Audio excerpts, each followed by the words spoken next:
parce que ce n'est pas conforme à notre éducation ni à notre parcours. Nous voulons vous parler franchement avec un langage décodé et sur fond de sincérité et d'honnêteté. C'est pourquoi d'ailleurs je salue cet exercice de transparence et j'en profite pour remercier les journalistes pour leur présence. Je parlais d'un exercice de transparence. Des vérités doivent être dites, sans choquer cependant, parce qu'on est dans un contexte de deuil. Et je disais que, loin de moi l'idée de justifier des impairs, parce que je l'ai dit, il y a eu des faits que j'ai suivis et qui m'ont moi-même heurté.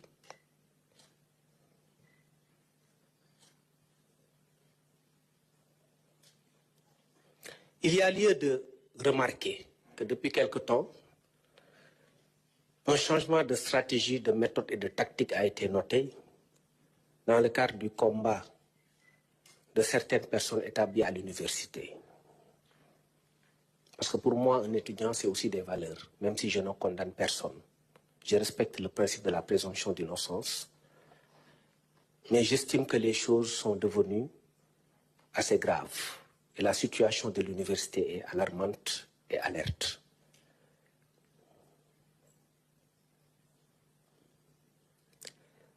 Ce changement de paradigme et de méthode a conduit à la nécessité de protéger les infrastructures à l'intérieur du campus, jusqu'à ce que les affrontements surviennent hier. Mon collègue de l'enseignement supérieur l'a précisé, on n'est pas dans le cadre des franchises universitaires conformément à la loi. Il faut dire que nous sommes dépositaires aussi du renseignement. Et malgré ce qui se dit à l'extérieur, nous, on accepte de subir. Parce que quand on dirige, on accepte les critiques, les remontées même négatives, pour essayer de voir comment gérer un certain nombre de choses. Que l'on accepte, il n'y a pas de souci. Mais on ne peut pas être au même niveau d'information que celui qui est en dehors du système de renseignement et qui, par-dessus bord, peut être amené à jeter des pierres à l'autorité sans pour autant avoir des éléments précis pouvant le déterminer à penser dans tel ou tel sens et à ne pas se tromper. Malheureusement, on se trompe souvent.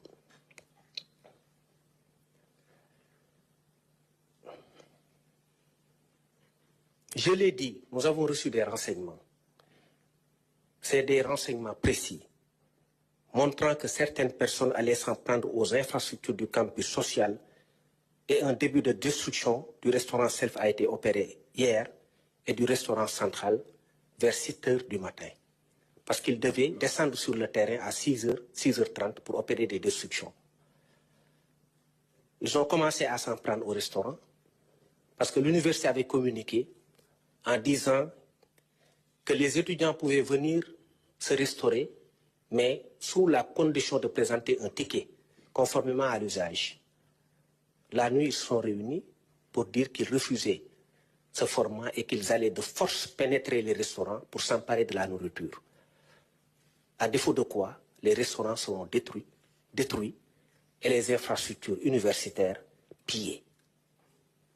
En tant que responsable de la sécurité publique, nous avions un devoir impérieux d'anticiper sur ces événements-là, parce que ce sont des biens publics. Et donc, la présence des FDS à l'aube s'inscrivait exclusivement dans un souci d'intervenir pour protéger ces biens publics. Biens publics parce que ce sont des biens qui appartiennent à tous les Sénégalais. Et dans notre logique de gouvernance, nous pensons que le bien public participe, la préservation du bien public participe d'un principe même de citoyenneté.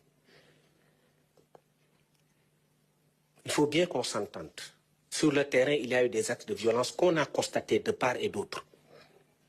Et des actes qu'on a vus émanant des forces de défense et de sécurité. En tant qu'autorité supérieure, c'est des actes que je ne peux pas cautionner. Je vous l'ai dit, ce n'est ni conforme à mon parcours, ni conforme à mes principes. Moi, je suis contre le principe des violences injustifiées.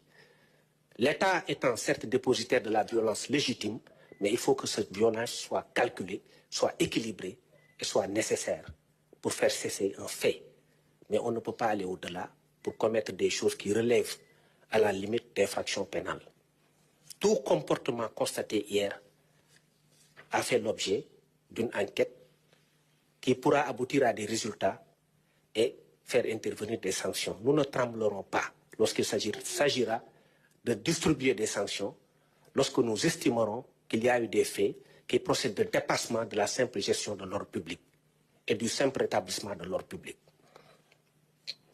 Comme je l'ai dit donc, le fait que les étudiants, ou en tout cas des personnes qui se disent étudiants, ne soient pas dans les clous, qu'ils n'aient pas été dans les formats normaux de la discipline, n'explique pas un certain nombre de comportements de la part des forces de défense et de sécurité. Mais comme les enquêtes sont ouvertes, je ne peux pas m'aventurer outre mesure sur cela. Vous avez vu dans les vidéos, des vidéos dont vous n'aviez pas encore accès, la détention par des personnes de grenades lacrymogènes. Parce qu'il y a de cela une dizaine de jours, je parle sous le contrôle du ministre de l'Enseignement supérieur, on nous a transmis un renseignement au terme duquel il y a eu des fouilles dans les chambres universitaires qui ont abouti à des découvertes, imaginez-vous, de grenades lacrymogènes.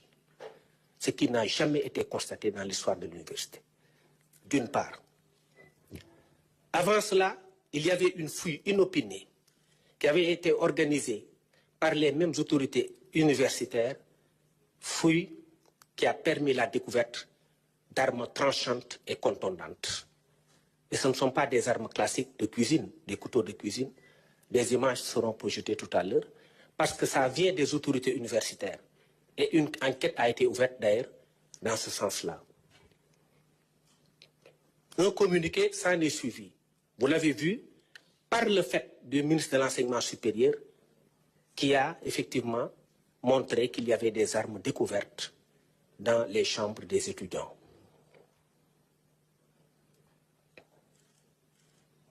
Ensuite, nous avions reçu après des images assez choquantes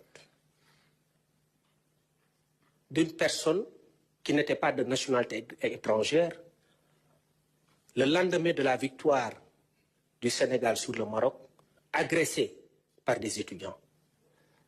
Nous avions cru devoir ne pas faire sortir cet élément-là, parce que ça pouvait de l'autre côté constituer une source de représailles contre les Sénégalais. Vous imaginez la gravité de ces faits.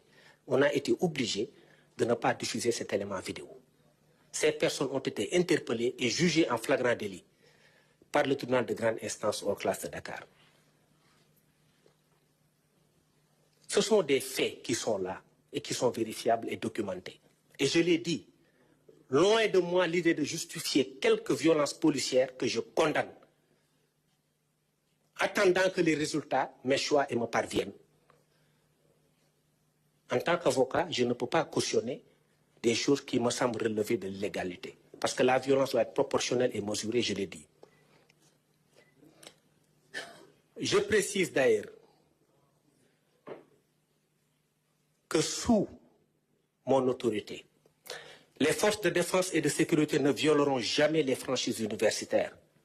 Parce qu'on a un tant soit peu de connaissance des textes qui nous obligent à ne pas les violer. Et je rappelle que le ministère de l'Intérieur est chargé sur l'ensemble du territoire national.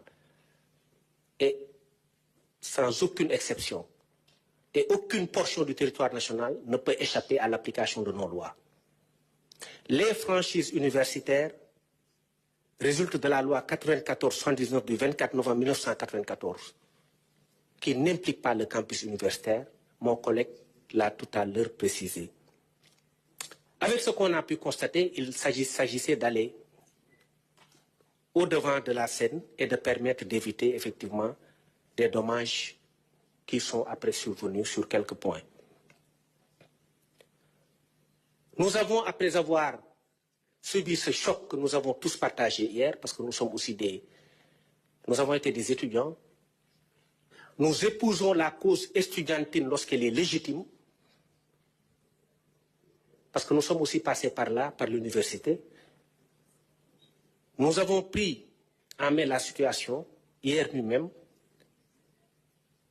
en proposant des mesures structurelles et préventives qui seront prises sous huitaine, avec une révision des protocoles d'intervention en milieu universitaire, en collaboration avec les acteurs, puisque cette doctrine, qui est celle du maintien de l'ordre sans bavure, qui a été lancée d'ailleurs récemment et rappelée par le Premier ministre Ousmane Sonko, est une doctrine à laquelle nous croyons profondément. Parce que le maintien de l'ordre et le rétablissement de l'ordre peuvent se faire sans bavure. Nous allons aussi mettre en place dans les mêmes conditions une cellule de dialogue permanent entre étudiants et FDS. Je réaffirme que nos services de police et de sécurité travaillent sans relâche avec les autorités universitaires et l'ensemble des acteurs concernés pour aujourd'hui retrouver le calme et la sérénité. Notre objectif commun est clair. Il s'agit de garantir la sécurité des étudiants et du poste personnel et faire de l'université un environnement paisible et propice à l'éducation, ce qui relève du classique, ce qui relève de quelque chose qui est tout à fait normal, parce que l'université n'est pas un lieu de guerre, l'université est un lieu de connaissance, l'université est un lieu de paix, l'université est un lieu de camaraderie. L'État continuera à veiller à ce que l'université puisse rester ce lieu d'apprentissage et non une zone de tension ou d'expression de la violence par quelque bord que cela puisse provenir. Ensemble, nous travaillons pour que ces universités qui sont dans l'ensemble du territoire national disséminées demeurent des espaces sûrs pour des générations présentes et celles à venir. Nous sommes convaincus que l'écrasante majorité des étudiants sont mus par un seul souci, d'apprendre et de réussir leur vie. Ces étudiants méritent d'être protégés, ces étudiants méritent d'être encadrés et ces étudiants méritent d'être aidés. Je vous remercie.